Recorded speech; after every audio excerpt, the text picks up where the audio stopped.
So today I want to show you guys a few small improvements to the test range over on CTE, also a few other small tweaks here and there that I haven't previously talked about in my other videos. But first of all, I want to say I made a really stupid mistake in my last video. I said that the sight reticle and hit marker color and size customization feature won't be coming in the winter patch. Well, it actually is, which I did know, but for some weird reason I said it's not. Anyway though, let's go over some awesome improvements to the test range. Let's take a look here. This is the test range on retail BF4. As we can see, there's not much going on the left island part here.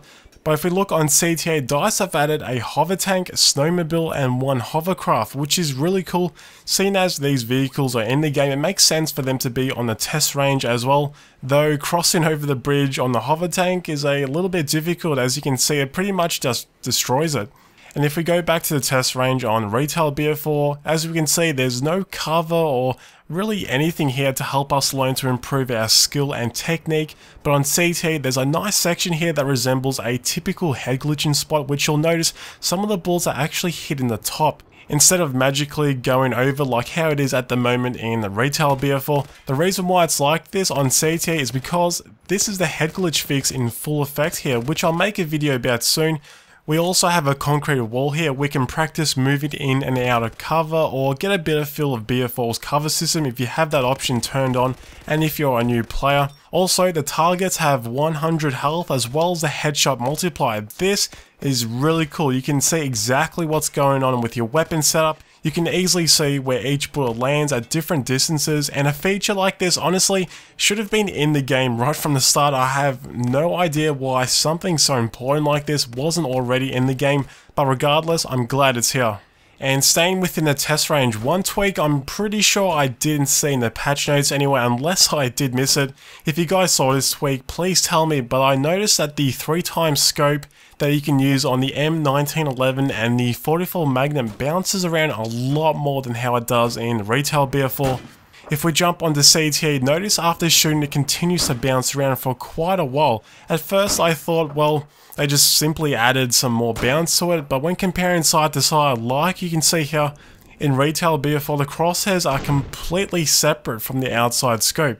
So while the crosshair stays in the middle, the outside scope still bounces and wobbles about, which doesn't affect your aiming. I guess we can call it a symptom from when visual recoil was removed.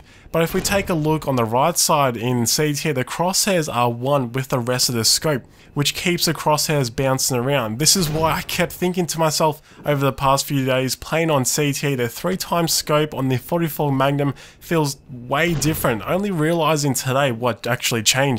Like I said, I don't recall seeing this in the patch notes lately, unless it was added quite a while ago, not entirely sure, but like I said before, this also applies to the M1911 as well. So for some small quality of life improvements, we can now knife light to medium vehicles in order to nudge them out of a stuck place. This includes dirt bikes, quad bikes, and the more medium-sized transport vehicles. I've never really been in too many situations where I've been stuck with these types of vehicles, but I'm glad the feature is here just in case it does happen. Also with this new feature, me and a friend were just kind of testing it out and accidentally worked out there seems to be a bit of a glitch. If you knife a dirt bike at your teammate, you can actually team kill him, which shouldn't happen seeing as that exploit was fixed quite a while ago. It doesn't seem to happen on the quad bike though, but as you can see, the dirt bike catches some air and like I said, actually kills you. We thought maybe because it catches air, that's why it kills you, but in a normal situation when a friendly is driving a dirt bike and jumps off, as you can see, it catches air as well, but it doesn't seem to kill me. And just before I finish the video, one feature I've been asking for such a long time now, we can finally turn off automatic parachute deploy, which is such a simple tweak, but it makes such a huge difference. If we go to the gameplay options, then advanced options, you'll see just slightly down, parachute auto deploy can be turned on or off. So when spawning on a spawn beacon that's not under any kind of cover, you can either fall to the ground and just die, or deploy your parachute just before you hit the ground. That minimizes time spent in the air, slowly falling down, which greatly exposes you, and that's always really frustrating when that happens. Anyway guys, that's it for today's video. I just thought I'll show you some small tweaks here and there that I haven't added in my previous videos. Let me know your thoughts about the test range improvements. Is it something that will actually help you improve your skills? Make sure to let me know in the comment section. Thanks for watching, and I'll see you in the next video.